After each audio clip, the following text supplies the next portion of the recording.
ধরলা নদী ড্রেজিং চাই এই স্লোগানে কুড়িগ্রামের ফুলবাড়ীতে বিশ্ব পানি দিবস 2025 উদযাপনের উপলক্ষে মৃত্যুপ্রায় ধরলা নদী ড্রেজিং এর দাবিতে ধরলা ব্রিজের নিচে বালুচরে উদয়াস্কুর সেবা সংস্থা ও অ্যাকশন এইড বাংলাদেশ এর সহায়তায় অ্যাক্টিভিস্টরা কুড়িগ্রামের সদস্যদের নিয়ে মানববন্ধন অনুষ্ঠিত হয়েছে। শনিবার দুপুরে অ্যাক্টিভিস্টরা কুড়িগ্রামের 50 জন সদস্য ও মানববন্ধনে অংশগ্রহণ করেন।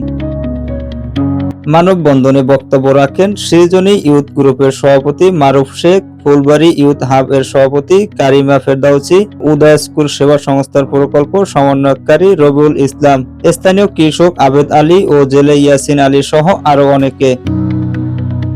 এ সময় বক্তারা জানান, ধরলা নদীর নাব্যতা হ্রাস, পানি জমা এবং পানির প্রবাহ কমে যাওয়ার কারণে এলাকার কৃষি, মৎস্য চাষ এবং পরিবেশগত ভারসাম্য মারাত্মকভাবে ক্ষতিগ্রস্ত হচ্ছে। তাই সরকারের কাছে চাওয়া দ্রুত ধরলা নদীতে ড্রেজিং করার জন্য সংশ্লিষ্ট কর্তৃপক্ষকে বিশেষ অনুরোধ জানানো হয়।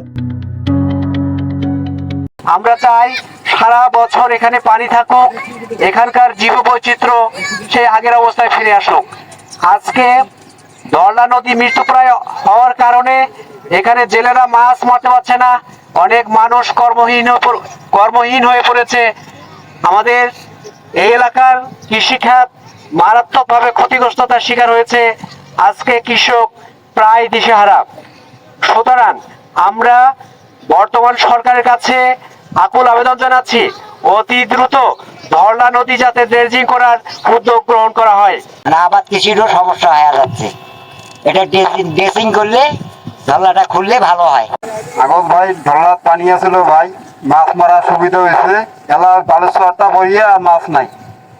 এখন জলা টলা জল থাকে, তা মাছ পাওয়া যায়, তা না নাই।